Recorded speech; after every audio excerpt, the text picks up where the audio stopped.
अस्सलाम वालेकुम dear student. Question number 2 का पॉइंट नंबर 4 का दूसरा हिस्सा हम हल कर रहे हैं। तो मुस्ततील की लंबाई 12 सेंटीमीटर है, मुस्ततील की चौड़ाई 7 सेंटीमीटर है। 12 सेंटीमीटर लंबाई है, 7 सेंटीमीटर चौड़ाई है। तो इसमें हमने सबसे पहले मालूम करना है मुस्ततील का रकबा। तो यहाँ पर हम लिखेंगे मुस्ततील का रकबा और इसका फार्मूला लिखेंगे, लंबाई ज़रब चौड़ाई। तो डियर स्टूडेंट्स, लंबाई की जगह आपने लंबाई लिखनी है 12 सेंटीमीटर और चौड़ाई की जगह है 7 सेंटीमीटर चौड़ाई। तो इसके बाद आपने इन दोनों को मल्टीप्लाई कर देना है। 12 ज़रब 7, 12 7 बार 84 cm स्क्वायर हो जाएगा।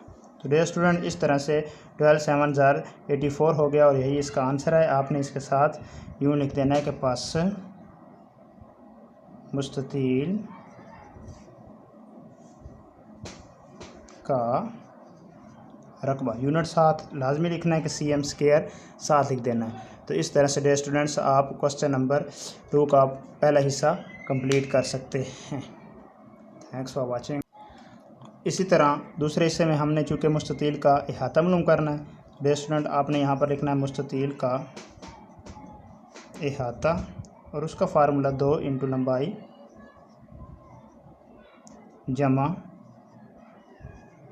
चौड़ाई लिख देना है आपने। अब 2 इंटू लंबाई हमारे पास है 12 सेंटीमीटर, आपने 12 सेंटीमीटर और 7 चौड़ाई है 7 सेंटीमीटर। ब्रैकेट वाला हिस्सा चूँकि पहले किया जाता है, 12 और 7 को जमा करेंगे तो ये बन जाएगा 19 सेंटीमीटर। 19 को 2 से मल्टीप्लाई करेंगे तो 19 2 बार 38 cm। तो डियर स्टूडेंट्स, ये आपका आंसर आ गया। तो इसके साथ आपने लिख देना है पास मुस्ततील का इहाता। तो इस तरह से आप मुस्ततील का इहाता निकाल के इस सवाल का दूसरा हिस्सा भी इजीली हल कर सकते हैं। Thanks for watching. सब्सक्राइब करना ना भूलिएगा।